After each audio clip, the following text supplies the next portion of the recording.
క్రీస్తునందు సోదరి సహోదరులారా, ప్రభువైన యేసుక్రీస్తు నామములో హృదయపూర్వక వందనాలండి.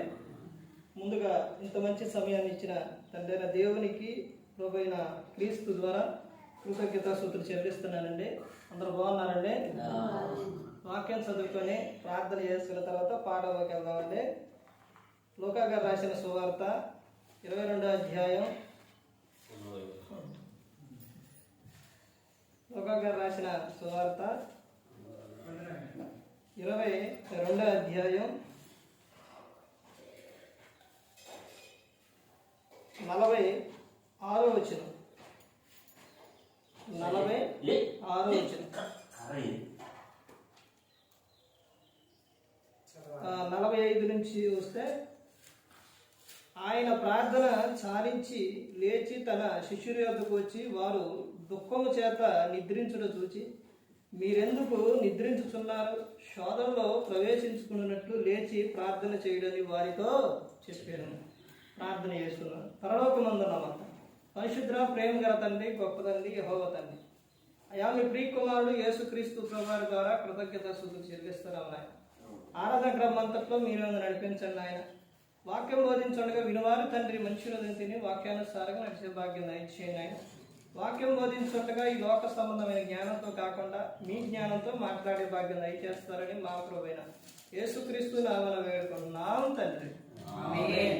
ప్రభువైన యేసుక్రీస్తు నామములో హృదయపూర్వక వందనాలండి. దేవుని కుమారుడు యేసుక్రీస్తు ప్రభువు ఈ లోకానికి వచ్చిన తర్వాత పరలోక రాజ్యం సమీపిస్తుంది కనుక మారు మనసు పొందమని ప్రకటింప మొదలుపెట్టారు. అంశం పాఠం పేరు వెనుకకు జారుడు మెట్లు. వెనుకకు జారుడు మెట్లు అంటే క్రీస్తులోనికి వచ్చి బాప్తిస్మాలు తీసుకున్న విశ్వాసులు వెనకకు జారిపోవటకు కారణాలు. అంటే వెనకకు జారిపోవటానికి అంటే ముందుకు వెళ్ళడానికి కాకుండా వెనకకు జారిపోవడం.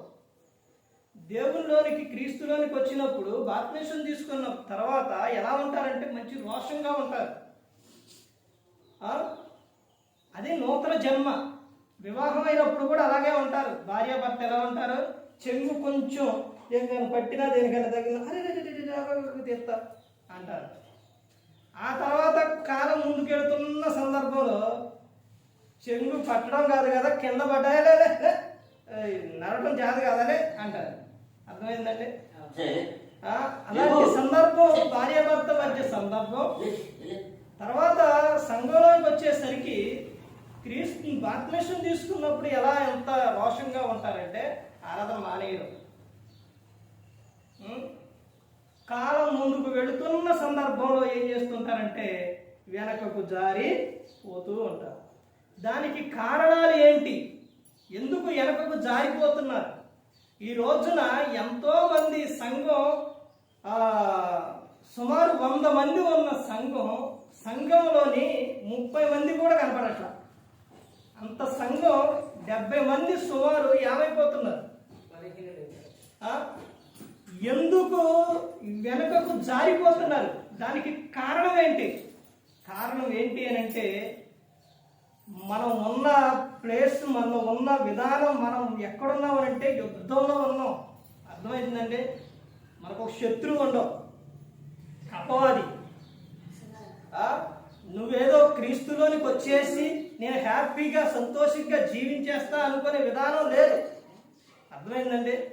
యుద్ధంలోకి వెళ్ళిన వ్యక్తి యుద్ధం చేయకుండా ఇలా మామూలుగా నుంచున్నారు అనుకోండి, ప్రశాంతంగా చక్కగా ఇక మామూలు చూడటానికి వచ్చిన వాళ్ళు కన్నా మన ఈ టీవీలో చూపిస్తుంటారు, యుద్ధాలు జరుగుతుంటే చూస్తుంటారు. అట్లా యుద్ధంలో నుంచొని అలా చూడటానికి అనేది వీలుండదు.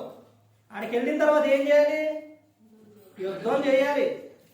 యుద్ధం చేయకపోతే మొత్తం ఒక కత్తితో ఒక్కేటి అట్లా తరగా లెగిసిపోయింది. అలాగే ఈ మనం యుద్ధ భూమిలో ఉన్నాం. ప్రతి దినం పోరాటమే, ప్రతి దినం యుద్ధమే. మనం ఎవరితో తెలుసండి పోరాడుతుంది? ఎఫెసీయులకు రాసిన పత్రిక 6వ అధ్యాయం 10వ వచనం నుంచి ఉంటుంది. మీకు చదివించి చెప్పే అంత టైం లేదు కానండి, రాసుకోండి. తెలిస్తే అవి చూడండి, లేకపోతే రాసుకోండి. మనం పోరాడినది దురాత్మల సమూహంతో, ఆకాశ మండలం ముందున్న దురాత్మల సమూహంతో పోరాడుతున్నాం. ప్రతి దినం కూడా క్రైస్తవులకి పోరాటమే. నిన్ను ప్రతి దినం కూడా నిన్ను దారి తప్పించాలనే చూస్తున్నావు.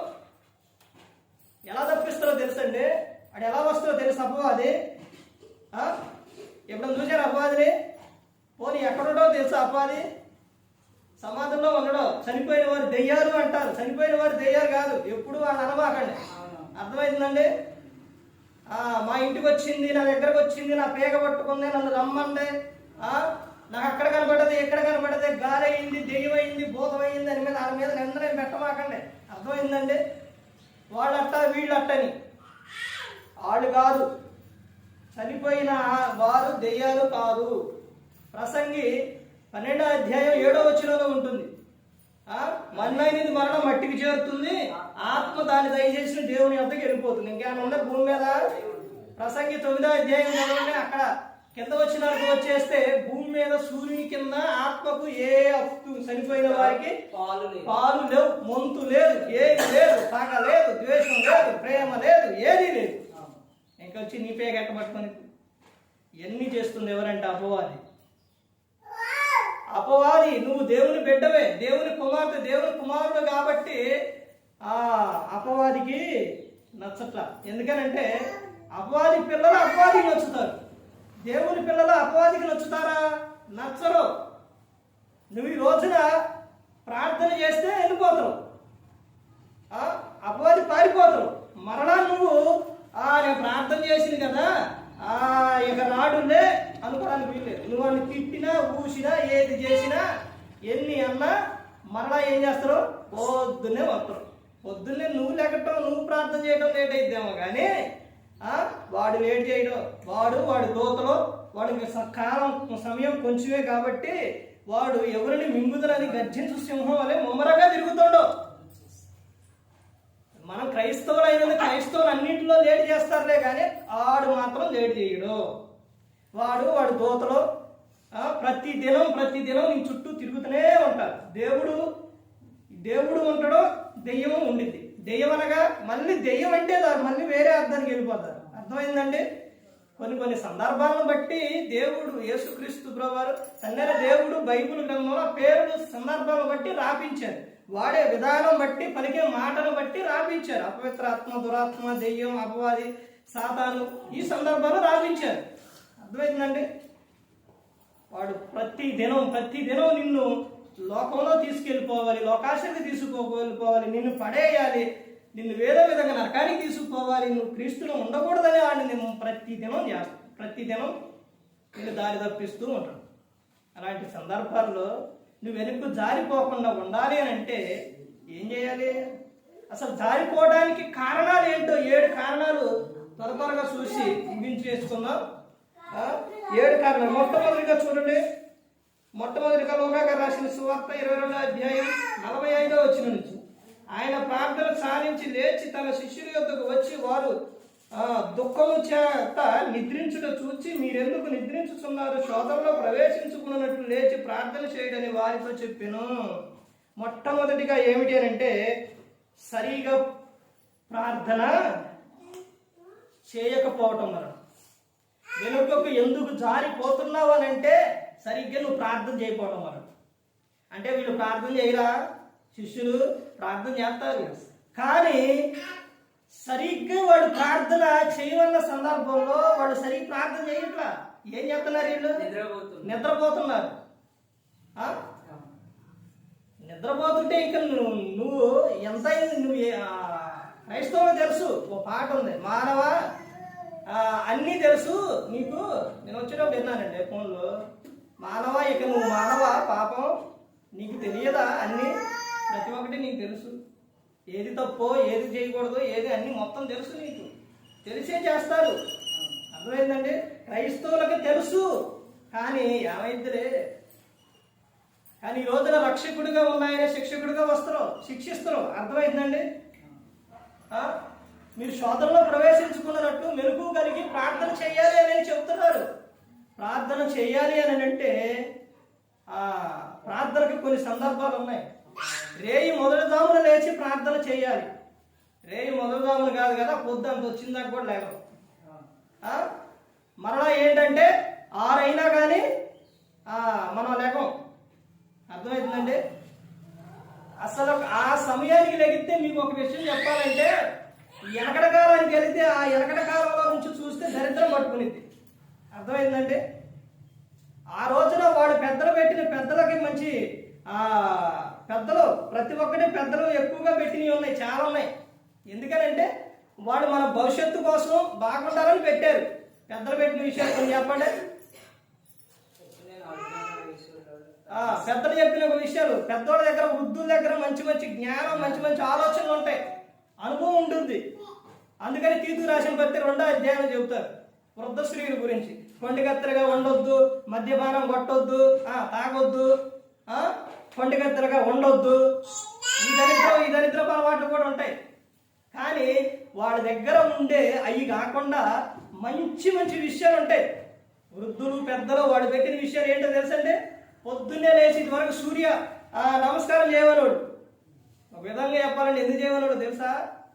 వీడు కనుగొన్న దరిద్రాన్ని బట్టి అది పోయిద్దామని చెప్పేవాడు.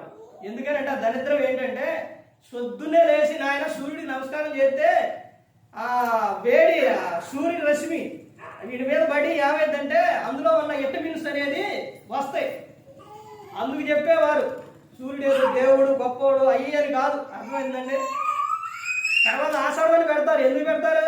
వివాహమైన కొత్తలోని అది పెట్టకపోతే వీడికి అక్కడే ఉండి ఆడే ఉంటాడు, పని పాట లేకుండా ఏమి చేయడని ఆ ఇద్దరి మధ్య దూరం పెడతారు. అర్థమైందండి? ఇలాంటి సందర్భాలు చాలా ఉంటాయి.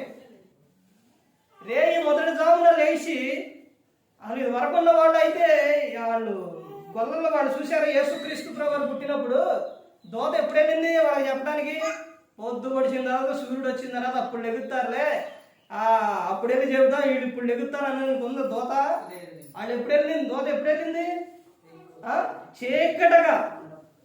చీకటిగా ఉన్నప్పుడు వెళ్ళినప్పుడు వాళ్ళు ఏం చేస్తున్నారు? చలి కాసుకున్నారు. ఈ రోజున నువ్వు అంత ఆ సమయం దాకా కూడా లేకవు. మరి మైకులు వాక్యాలు చెబుతుంటే వినడం. పొద్దు పడుతున్నప్పుడు టైం ఎంత అవుతుందో చూసుకునే పని లేదా? ఇదంతా మనిషికి ఏంటనంటే నిర్లక్ష్యం అండి. యేసుక్రీస్తు ప్రభువారు భర్త మార్కు సువార్త 1:35 ఇవన్నీ మనకు చెప్పారు. మనం ఇలాంటి వాళ్ళం కాబట్టే అన్ని ముందే రాపించిండు, ఆయన ముందే చేసిండు ఇవన్నీ కూడా. ఎక్కడ ఏమని ఉంది? ఆయన కందరకాడలే లేచి ఇంకా చాలా చీకటి ఉండగానే బయలుదేరి అరణ్య ప్రాంతానికి వెళ్ళి ప్రార్థన చేశారు. ఎందుకు ఆ టైంలో వేసారు ప్రార్థనకి? ఈ టైం అప్పుడు లేచి ప్రార్థన చేయకూడదా? నేను వచ్చినప్పుడు ఎంత ప్రశాంతంగా ఉంది ఇక్కడ, ఎంత ప్రశాంతంగా ఉందండి. ఏదైనా డిస్టర్బెన్స్ ఉందా ఆ టైంలో? ఏమీ ఉండదు వచ్చినప్పుడు కానీ ఏది కానీ. తర్వాత ముందు సమయం వెళుతున్నా కొందిగా మనుషులు ఏం చేస్తుంటారు? వస్తూ ఉంటారు, మాట్లాడుతూ ఉంటారు. ప్రార్థనకు అప్పుడు ఏమైతే ఆటంకం వచ్చింది. అర్థమైందండి? అందుకని యేసుక్రీస్తు ప్రభువు చీకటిగా ఉండగానే బయలుదేరి అరణ్య ప్రాంతానికి వెళ్ళి ప్రార్థన చేశారు.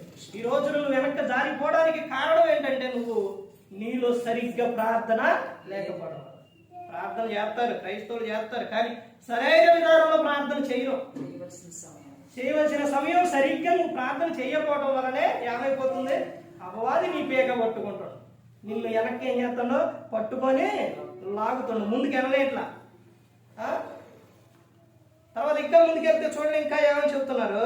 వెనుకకు జారడానికి కారణాలు ఏంటి? అపోస్తలుడైన పౌలు గారు కొరింథీయులకు రాసిన 2వ పత్రిక 7వ అధ్యాయం 8 నుంచి 11 వరకు సరైన రక్షణ అనుభవం లేకపోవడం వల్ల ఏంటంటే, వెనుకకు ఎందుకు జారిపోతున్నారంటే సరైన రక్షణ అనుభవం లేదు ఈ రోజున క్రైస్తవులకు.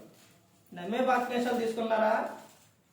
పేతురు గారు చెప్తారు, మీరు మారు మనసు పొంది ప్రతివాడు ఏం చేయాలంట? పాప క్షమాపణ నిమిత్తం యేసుక్రీస్తు నామమున బాప్తిస్మం పొందాలి, అప్పుడు నువ్వు పరిశుద్ధాత్మను వరం పొందుతావు అని చెప్తున్నారు. సరైన రక్షణ అనుభవం లేకపోవటం వలన ఈ రోజున ఏమైపోతుంది? మనిషి వెనకకు జారిపోతూ ఉన్నారు, వెనక్కి వెళ్ళిపోతూ ఉన్నారు. రక్షణ అనుభవం ఉండాలి. తర్వాత ఇంకా ముందుకెళ్తే ఏమో చెప్తున్నారు చూడండి. ఇర్మియా గ్రంథం 8వ అధ్యాయం 9వ వచనంలో సరైన విధేయత లేకపోవటం వలన, ఏమి లేకపోవటం వలన, వెనుకకు ఎందుకు జారిపోతున్నావు అని అంటే సరైన విధేయత నీలో లేకపోవటం వలన. తర్వాత ఇంకా ఏం చెప్తా, ఆదికాండం 12వ అధ్యాయం 1-8 వరకు సరైన సమర్పణ లేకపోవటం వలన. ఎవరు కనపడతారండి ఆదికాండం 12వ అధ్యాయంలో? ఎవరు కనపడతారు? ఆదికాండం 12వ అధ్యాయం అబ్రహాము గారు కనపడతారు. అబ్రహాము గారు, దేవుడు అబ్రహాము గారికి చెప్పిన విధానం ఏంటి?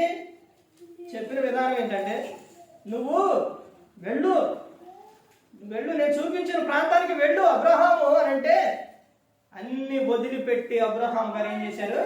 వెళ్ళిపోయారు. ఆమె భార్య అలాంటిది, అబ్రహాం గారి భార్య అలాంటిదండి. పోనీ ఆ భార్య పేరు ఏంటి చెప్పండి? శారా. ఆమె ఎలాంటిది? చాలా అందమైనది ఆమె. అలాంటి ఆమెని వెంట పెట్టుకొని వెళుతూ ఉంటే లోపల ఒక్కొక్కటి కళ్ళు ఎలా ఉన్నాయి? భయంకరంగా ఉన్నాయి లోపల. స్త్రీని చూస్తే నా సహోదరి, మా తల్లి లాంటిది అనే విధానం లేదు ఈ రోజున. ఆ రోజున లేదు, ఈ రోజున లేదు, ఎప్పుడూ లేదు. అందుకని ఇది వ్యభిచారపు లోకం, వ్యభిచారపు తరం అని యేసుక్రీస్తు ప్రభు చెప్పారు నా దేవుడు. అర్థమైందండి? ఆ రోజున చూసే కళ్ళు సరిగా లేవు స్త్రీని చూసినప్పుడు, ఈ రోజున లేవు. ఆ రోజున అదే జరిగిన భయంకరమైన విషయాలు ఈ రోజున కూడా అలాగే జరుగుతుంది. ఎందుకనంటే మానవుల హృదయం మూర్ఖపు హృదయం, భయంకరమైన హృదయం. అలాంటి ఆమెను తీసుకొని వెళుతూ ఉంటే రాజు ఆమెను చూసి ఏం చేసిండు?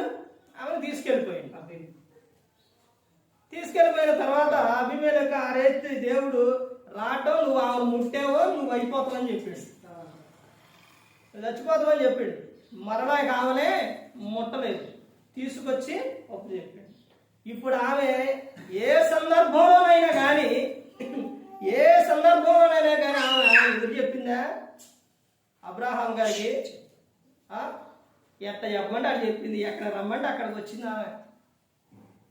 కొన్ని సందర్భాల్లో భార్యాభర్త మాట్లాడుకునే సందర్భాలు ఉంటాయి, చెప్పే సందర్భాలు ఉంటాయి, మాట్లాడుకునే ఉంటాయి. కానీ దేవుని విషయానికి వచ్చేసరికి ఆమె మాత్రం చెప్పిందా? చెప్పలేదు. రమ్మంటే ఆయన ఎమ్మడబడి వెళ్ళిపోయింది. దేవుని విషయాల్లో నువ్వు ఎలా ఉండాలి? ఇక్కడ ఏమో చెప్తానంటే సరైన సమర్పణ కలిగి ఉండాలి, సరైన విధానం. ఇదిగో మేము దేవునిలో ఉండాలి, దేవుని క్రీస్తులో ఉండాలి. అపోలో ప్రిస్కిల్ అలాగే ఉన్నారా? రోమీయులకు రాసిన పత్రిక 16వ అధ్యాయంలో ఉంటుంది. వాళ్ళు అపోస్తలుడైన పౌలు గారు చెప్పిన విధానం ఏంటంటే వాళ్ళ గురించి ఏం చెప్పారు? వారికి కూడా వందనాలు చెప్పండి, వారు నా ప్రాణం కొరకు తమ ప్రాణం ఇచ్చుటకైనా తెగించారు, వారి ఎంట సంఘం ఉంది, తర్వాత అన్ని జనులు వీరికి కృతజ్ఞులై ఉన్నారు అనేది ఉండాలి. అర్థమైందండి? ఆ విధంగా ఒక సేవకుడు ఒకరి గురించి చెబుతున్నారంటే వాడు ఎంత ఇదిగా ఉంటే చెబుతారండి. ఒకసారి ఆలోచించండి, ఎంత విధిగా ఉంటే చెబుతారు.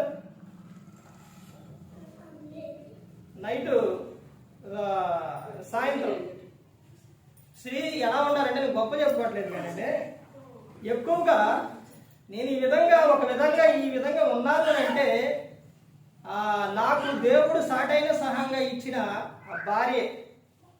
అర్థమైందండి? ఈ విధంగా ఉన్నాను అంటే ఇలా అంటే ఆలోచన ఇచ్చి నడిపిస్తుంది, పిలుస్తుంది, నడిపించేది దేవుడు.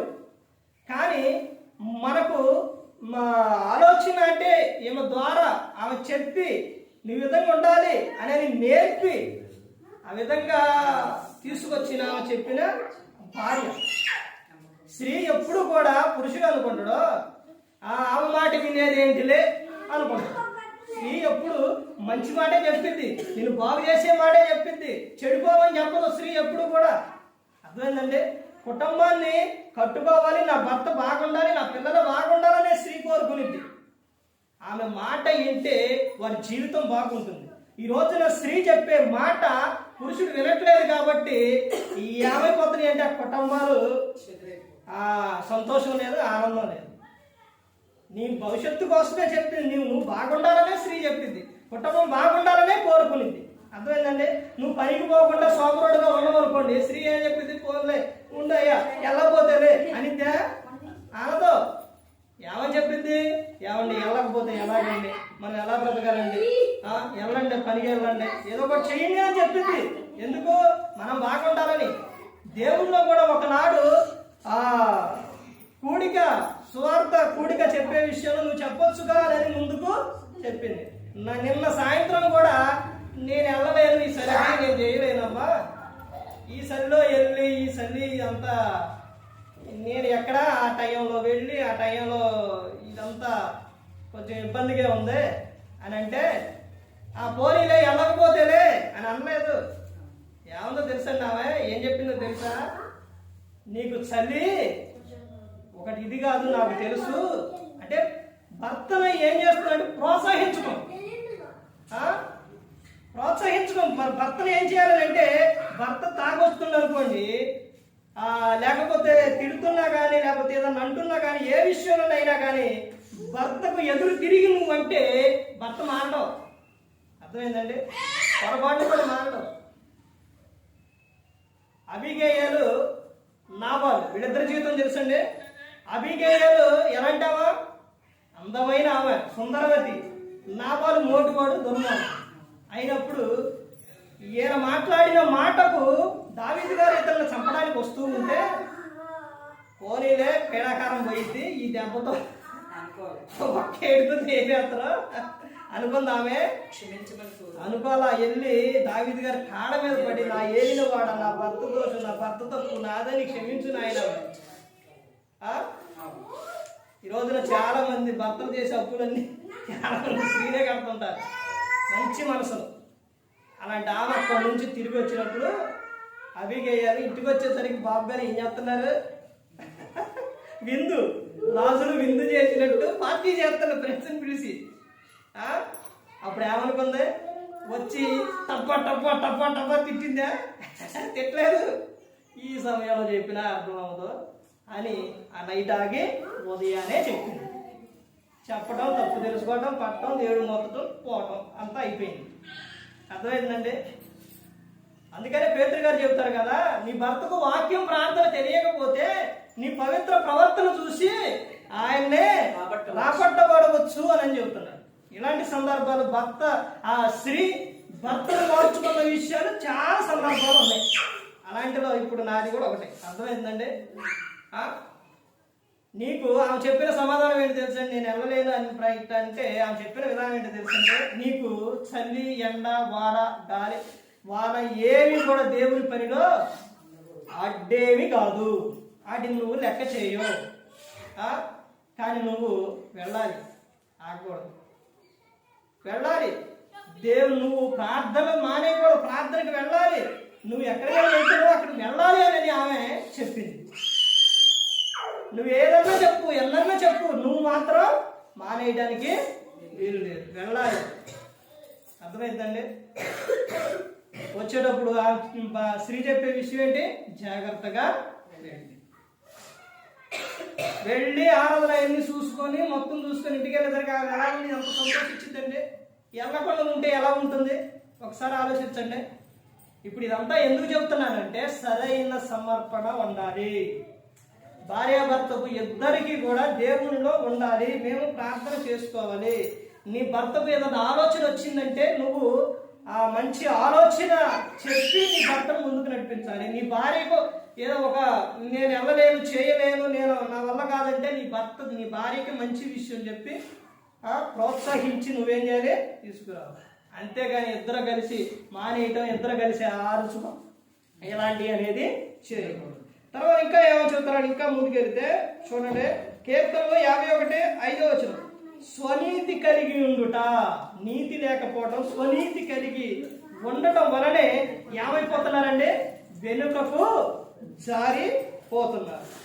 తర్వాత యోహాను సువార్త చూడండి, యోహాను సువార్త 9వ అధ్యాయం,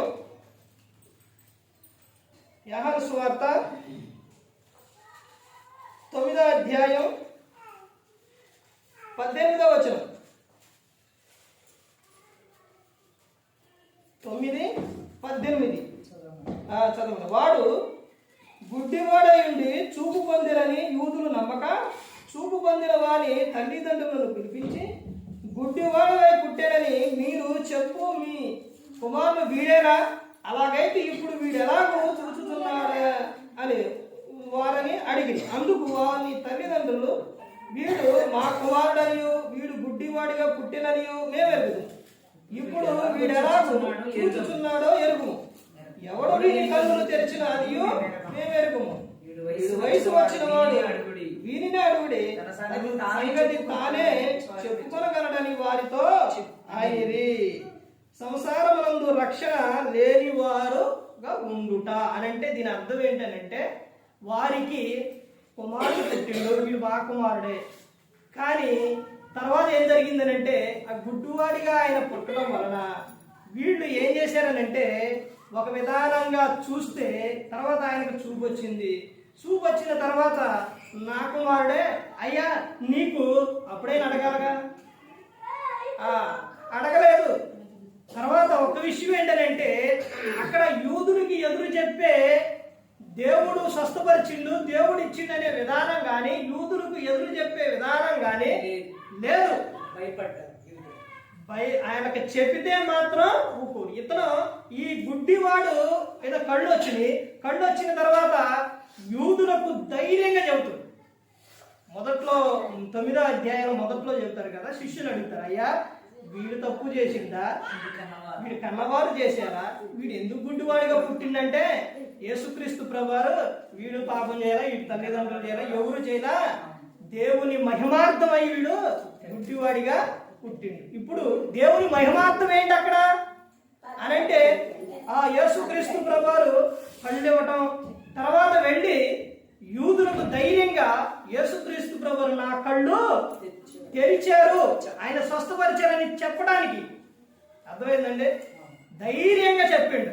వీడు మరలా అడుగుతుంటే ఏమంటో, ఆహా మీరు ఆయన శిష్యులముటకు అడుగుతున్నారా అని అంటారు.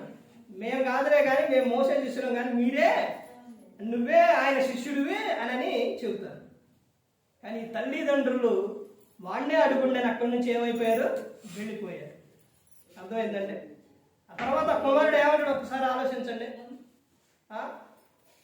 తర్వాత ఇంకా ముందుకెళ్తే చూడండి, ఇంకా ఏమని చెబుతున్నారంటే, తర్వాత అపోస్తుల కార్యములు 7వ అధ్యాయం 42వ వచనం, సరైన సహవాసమునందు లేకుండుట. సరైన సహవాసం. అపోస్తుల కార్యాలు చూడండి, చదవండి.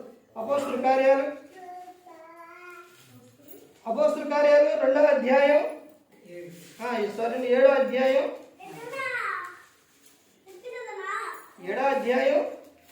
42వ వచనం, అందుకు దేవుడు వారికి విముఖుడై ఆకాశ సైన్యమును సేవించుటకు వారిని విడిచిపెట్టెను. ఇందుకు ప్రమాణముగా ప్రవక్తల గ్రంథములో ఇలాగు రాయబడి ఉన్నది, ఇశ్రాయేలు ఇంటి వారులారా,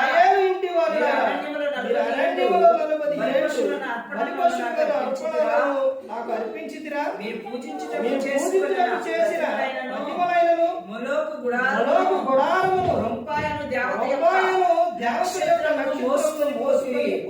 కనుక బబులోను ఆవలికి మిమ్మును కొనిపోయేదను. అతడు చూచిన మాదిరి చొప్పున దాన్ని చేయవలెనని మోషేతో చెప్పిన వాడు ఆజ్ఞాపించిన ప్రకారం సాక్ష్యపు గుడారము అరణ్యములో మన పిల్లల యొద్ద ఉండెను. అంటే ఇక్కడ చెబుతున్న సందర్భం సరైన సహవాసం లేకపోవటం. మనకు అర్థమైందంటే, ఒక క్రైస్తవునికి ఏ సహవాసం కలిగి ఉండాలంటే సరైన సహవాసం కలిగి ఉండాలి. అపోస్తుల కార్యాలు 2వ అధ్యాయం 42వ వచనం నుంచి చూస్తే బోధ, ఆ తర్వాత వాళ్ళు ఉన్న విధానం అవన్నీ కూడా అక్కడ రాయబడి ఉంటుంది. అందుకనే సిస్టంతో దిగ్దిగా కీర్తనలు 1వ కీర్తన చదివించింది. ఎందుకనుకున్నారు? సరైన సహవాసం. ఈ రోజున సహవాసం ఎలా ఉందంటే, దుష్టుల ఆలోచనతోనే పాపుల మార్గమున అపహాసులు కూర్చుండడం, ఇలా ఉండడం వలన నువ్వేమైపోతున్నావు, వెనుకకు జారిపోతావు. విశ్వాసంలో నిలకడగా నీకు నిలకడ అనేది లేకుండా పోతుంది. అర్థమవుతుందండి? ఈ రోజున ఎందుకు ఆరాధన మానేస్తున్నారు, ఎందుకు దేవుళ్ళో ఉండట్లేదు, ఎందుకు దేవుని ఆశీర్వాదం పొందలేకపోతున్నారని అంటే వారికి ఏమి లేదని అంటే విశ్వాసం లేదు, సరైన సహవాసం లేదు, సరైన ప్రార్థన లేకపోవటం వలన. దేవుని వాక్యాన్ని చదివేవారిగా ఉండాలి. యేసుక్రీస్తు ప్రభువారు చదివారు. దేవుని వాక్యమును ధ్యానించే వారిగా ఉండాలి. దేవుని వాక్యమును పరిశోధించే వారిగా ఉండాలి. ఆ విధంగా క్రైస్తవులు ఉన్నప్పుడు, వాక్యం నీలో ఉన్నప్పుడు, ఆ వాక్యము యవనస్తులు తప్పిపోకుండా పాపం చేయకుండా ఉండుటకు నీ వాక్యమును జాగ్రత్తగా చూసుకోవడం బట్టియే అని చెబుతారు. వాక్యము నీకు వెలుగునిస్తుంది, నిన్ను కాపాడుతుంది. అర్థమైందండి? కానీ ఆ వాక్యాన్ని నువ్వు చదవకపోవటం వలన, ఆ వాక్యాన్ని నీ హృదయంలో పెట్టుకోపోవటం వలన. అర్థమైందండి? ఎందుకు వెనక్కి జారిపోతున్నారంటే, ఒకటి ప్రార్థన లేకపోవటం వలన, సహవాసం లేకపోవడం వలన, దేవుని వాక్యం లేకపోవడం వలన, సరైన రక్షణ అనుభవం లేకపోవడం వలన, సరైన విధేయత లేకపోవడం వలన, సరైన సమర్పణ లేకపోవడం వలన, స్వనీతి కలిగి ఉండడం వలన, తర్వాత సంసారమునందు రక్షణ లేని వారిగా ఉండుట. అంటే రక్షణ అనుభవం కలిగి ఉండాలి. అర్థమవుతుందండి? నువ్వు రక్షణ ఎలా ఉండాలంటే, మీరు ఎలా కలిసి ఉండాలి, ఏ విధంగా చెప్పుకోవాలని అంటే, ఏమండి మనం నమ్మి బాప్తిసం పొందాం కదా, మరి క్రీస్తులో మనం రక్షణ పొందినప్పుడు మరలా వెనక్కి వెళ్ళిపోతే, మనం మందిరానికి వెళ్ళిపోతే, దేవుళ్ళలో ఉండకపోతే మనకి ఏమొస్తాయండి? శోధనలు వస్తాయండి. మనం వెళ్ళాలి మందిరానికి, ప్రార్థన చేసుకోవాలని చెప్పుకోవాలి. అర్థమైందండి? ఒక చెట్టు ఉందండి, ఒక చెట్టుకి ఫలాలు ఉన్నాయి. అర్థమైందండి? ఒక పండు ఉంది. ఆ పండుకి రాళ్ళు వెయ్యంగా ఒకటైనా తగలదా? నువ్వు చెప్పంగా ఒక్కసారైనా వినరా? ఒక మాటైనా పెట్టరా? అర్థమైందండి? నేను యూట్యూబ్లో, ఫేస్బుక్లో, స్టేటస్లో వాక్యాలు ఇవన్నీ పెడతాను. ఒకటే ఇప్పుడు ఆలోచన ఏంటంటే, ఎంతో మంది ఎందుకంటే పెడుతున్నాం, ఎందుకు పెడుతున్నారు, ఏంటి ఇది, లేకపోతే ఏం చేయకుండా అది ఇదని చాలా మంది అన్నారు. అయినా కానీ అలా పెడుతూనే ఉన్న ఆలోచన ఏంటంటే, ఒక్కళ్ళైనా కానీ ఒక వాక్యం చదవరా, ఒక వాక్యం అయినా వినరా ఇన్ని వాక్యాలల్లా అని ఆ రోజు నుంచి ఇప్పటి వరకు పెడుతూ ఉంటే, ఇప్పుడు పెట్టంగా అందులో ఇప్పుడుకి కొంతమంది చూస్తూ ఉన్నారు. అర్థమైందండి? ఏదైనా చూస్తారు. నువ్వు స్టేటస్ పెట్టు, ఫేస్బుక్లో పెట్టు, లేకపోతే యూట్యూబ్లో పెట్టు, ఎందులోనైనా పెట్టు, వ్యర్థమైన ఎన్నో వస్తున్నాయి. దేవుని వాక్యం, ఒక వాక్యాన్ని పంపిస్తే ఒక్కళ్ళైనా కానీ విని మారుతారు. ఒక ఆయన ఏ ఊరంటే చిన్నంపేట, ఒక ఆయన, నేను షాప్ కాడ ఉంటే, ఎందుకు చెప్తున్నానంటే, వాక్యం మనం ఇతరులకు చెప్పాలి. తర్వాత దాన్ని మనకు అవకాశం ఉంది. దేవుడు టెక్నాలజీ ఇచ్చిండు. ఈ రోజు అందరి చేతిలో ఫోన్ ఉంది. ఒక వాక్యాన్ని నువ్వు పెట్టినప్పుడు, ఈ రోజున పనికిమాలి ఎన్నో పెడుతున్నారు ఫోన్లో, అన్ని పెడుతున్నారు కదా. దేవుని వాక్యం నువ్వు పెడితే ఎవరైనా ఒక్కరైనా కానీ వింటారు. ఆ రోజున అతను వచ్చి షాప్ కాడికి వచ్చి చెప్పిన విషయం ఏంటంటే, ఆయన నన్ను గుర్తుపట్టిండు. ఎలా అంటే, నేను ఆయనకి తెలియదు, కానీ ఆయన ఎలా గుర్తుపెట్టారంటే, యూట్యూబ్లో చూసి గుర్తుపెట్టారు. స్టేటస్ చూసి యూట్యూబ్ ద్వారా. అండ్ మీ వాక్యాలు వింటామండి, డైలీ మేము మీ వాక్యాలు వింటాం. మాకు ఇలా మా పాపకి బ్రెయిన్ ఆపరేషన్ జరిగింది. అయితే అక్కడ ప్రసన్న అనే అన్న బ్రదరు, అతను ఏం చేశాడంటే వాట్సాప్ నాకు పెట్టాడు. పెట్టినప్పుడు నేనేం చేశానంటే ఆయనకి దేవుని కృప ద్వారా కొంత సహాయం చేశాను. అయితే నేను తెలియదు, అన్న తెలుసు. కానీ యూట్యూబ్ ద్వారా ఆయన వాక్యాలు చూసి ఆ రోజున అక్కడికి వచ్చి నన్ను గుర్తుపట్టి, ఏమంటే మేము హైదరాబాద్ నుంచి అక్కడ చూసాం మీ వాక్యాలు, మేము ఇక్కడికి వచ్చాము, ఇప్పుడు ఇక్కడికి వచ్చి మా పాపకి తగ్గిందండి, మేము ప్రార్థన పెట్టుకుంటున్నాం, మీరు కంపల్సరీగా రావాలి అని పిలిచారు. అర్థమైందండి? అది ఎందుకు చెప్తున్నానంటే, అలా నేను పెట్టలేదు అనుకోండి, నేను తెలిసే విధానం లేదు. అర్థమవుతుందండి? ఎవరు ఏంటి అనేది మనం ప్రతి ఒక్కటి కూడా దేవుని వాక్యాన్ని పంపిస్తూ ఉన్నప్పుడు ఇతరులు విని ఏం చేస్తుంటారో వాళ్ళు కూడా రక్షణ పొందుతారు. దేవుడు చెబుతున్న విషయం ఇదేనండి. నువ్వు రక్షింపబడిన తర్వాత నువ్వు ఇతరులకు ఏం చేయాలి? చెప్పాలి, సువార్తను చెప్పాలి. అర్థమైందండి? వెనుకకు జారిపోయే విధంగా నువ్వు ఉండకూడదు. నువ్వు పక్కపక్క మండే వెలుగై నువ్వు ఉండాలి. అర్థమైందంటే బైబిల్ గ్రంథం ఏం చెప్తుంది? నువ్వు ఉంటే వెచ్చగైనా ఉండు, చల్లగైనా ఉండు, నులివెచ్చని స్థితిగా ఉండొద్దు, ఉంటే అలా ఉమ్మేస్తానని చెప్తున్నారు. అర్థమైందంటే క్రైస్తవులు అంటే వెనుకకు జారిపోయే వారిగా ఉండకూడదు. ముందుకు వెళ్ళి దేవుని వాక్యాన్ని, సువార్తను, సంఘమును ముందుకు తీసుకెళ్లే వారిగా ఉండాలి. యవనస్తులు మందిరానికి వస్తే, యవనస్తులు దేవుల్లో ఉంటే ఎంత బలమైన ఉద్యమం, ఎంత బలమైన కార్యక్రమం, ఎంత విధానంగా ముందుకు సాగుతాయి అంటే చాలా విధంగా సాగుతాయి. అర్థమైందండి? ఆ విషయం యేసుక్రీస్తు ప్రభువే చెప్పారు. ఎవరికి చెప్పారు? ఎవరో చెప్పారండి? పేతురు గారికి. ఏమని చెప్పారు? పేతురు గారికి, పేతురు నా గొర్రెలను మేపుము, నీవు యవనుడు అయి ఉన్నప్పుడు నువ్వు నడుము కట్టుకొని నువ్వు ఎక్కడికైనా కానీ వెళ్ళగలుగుతావు. ఎక్కడికైనా వెళ్ళగలుగుతావు నడుము. నువ్వు యవనస్తుడుగా ఉన్నప్పుడు, యవనస్తులు దేవుని పనిలో ఉన్నప్పుడు అది ఏదైనా మంచిగా జరిగిద్దండి. అర్థమైందండి? అందరూ కావాలి. కానీ ఇప్పుడు యవన ప్రాయంలోని ఇప్పుడు ఉదాహరణ చెబుతున్నానండి. ఇప్పుడు అక్కడి నుంచి ఇక్కడ వరకు రావటం, అంత దూరం నుంచి దూరం చలిలో యవనంగా ఉండబట్టేనా? ఇప్పుడు అదే ఒక 60-70 వచ్చినాయి అనుకోండి, ఆ చలిలో నేను రాగలుగుతానా? ఎందుకులే ఈ అనుకోవడం పొద్దు వచ్చిందని నాకు ఫోన్ చేసి చెప్పి తాగవాలి అనుకుంటాను. అర్థమైందండి? యవన ప్రాయం, అందుకే యేసుక్రీస్తు ప్రభువు చెప్పాడు, యవన ప్రాయం నువ్వు ఎక్కడికైనా వెళ్ళగలుగుతావు, చేయగలుగుతావు. వృద్ధాప్యం వచ్చినప్పుడు నువ్వేం చేస్తావు? ఒకరి సహాయం కోరతూ, ఒకరి వైపు నువ్వు చేతులు చాపుతూ. అప్పుడు వాడేం చేస్తారో తెలుసండి? వృద్ధాప్యానికి వచ్చినప్పుడు చేతులు చాచినప్పుడు, అయ్యా నన్ను తీసుకుపోయి ఆడ కూర్చోబెట్టాయి అంటే, ఆగే తీసుకుపోతావు, కూర్చోయా అని అంటారు. అర్థమైందండి? నువ్వు అనుకున్న చాటకి వాడు నిన్ను తీసుకెళ్ళి అక్కడ కూర్చోబెట్టరో. పేతురు, నువ్వు యవనంలో ఉన్నప్పుడే నా గొర్రెలను మేపుము అని యేసుక్రీస్తు ప్రభువు చెప్పాడు. అందుకండి ప్రతి ఒక్కరు గమనించుకోవాలి. యవన ప్రాయం, నాకు ఎవరిడో విన్నావా అన్న సాంగ్ విన్నారండి? లేకపోతే ఆ సాంగ్లోని సాతాను యవనస్తుల్ని పాతాళానికి లాగేస్తుంది. అర్థమైందండి? ఆ ఎర్రలో పడిపోకుండా ఉండాలంటే దేవుల్లో బలంగా ఉండాలి, దేవుల్లో ఉండాలి. ఏ ఒక్కరు కూడా దర్శించి నరకానికి వెళ్ళిపోకూడదని యేసుక్రీస్తు ప్రభువు ఈ లోకానికి వచ్చి మనందరి కోసం శిలువలో తన ప్రాణాన్ని పెట్టి ఉన్నారు. మరి ఈ విధంగా నిలబెట్టి మాట్లాడించిన తండ్రి అయిన దేవునికి కృతజ్ఞతాస్తుతులు చెల్లిస్తూ, ఎంతవరకు శ్రద్ధగా ఉన్న మీకు ప్రభు పేరున హృదయపూర్వకంగా చెల్లిస్తూ ఈ మాట ముగిస్తున్న అందరికీ వందనాలు. మంచిదండి. ప్రభురాత్రి క్రమంలోనికి వెళదాం. అపోస్తలుడైన పౌలు గారు కొరింథీయులకు రాసిన మొదటి పత్రిక 11వ అధ్యాయం 23వ వచనం. నేను మీకు అప్పగించిన దానిని ప్రభు వలన పొందితిని.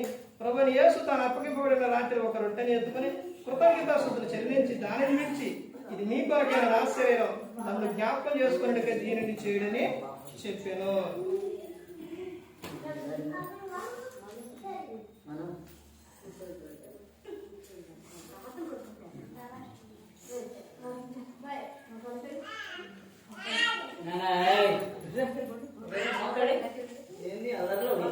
ఆయన చిన్నపిల్లగాడు, మీరు చిన్నపిల్లలేనా? రండి, రావాలి. తమ్ముడు చూడకూడదు, ఆయన దిగి రాకూడదు. అంతా మోకాలి కూర్చో. రొట్టె నిమిత్తం పెరిగి వెంకటేశ్వర గారు ప్రార్థన చేయాల్సిందిగా ప్రభు పేట కోరుచు.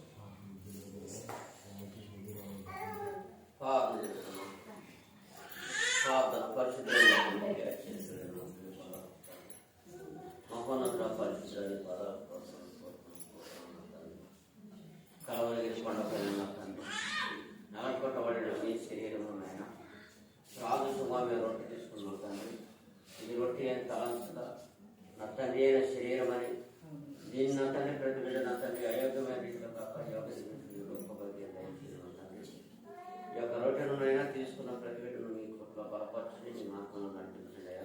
తీసుకొని ఏంటంటే మత్స్యాలను తీసుకుని దయచేయమని తండ్రి మేము చేసిన పాత్రని పాత్రను చేసుకొని పాదార్థంతా మేము ప్రభుత్వాలు పొందమని మా ప్రభువును మీ కుమారుని యేసుక్రీస్తు పోయినామని పాత్రను చేసినాము తండ్రి. ఆమేన్.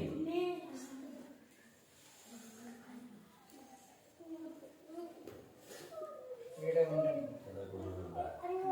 రైట్. చదువుకుంటుందా?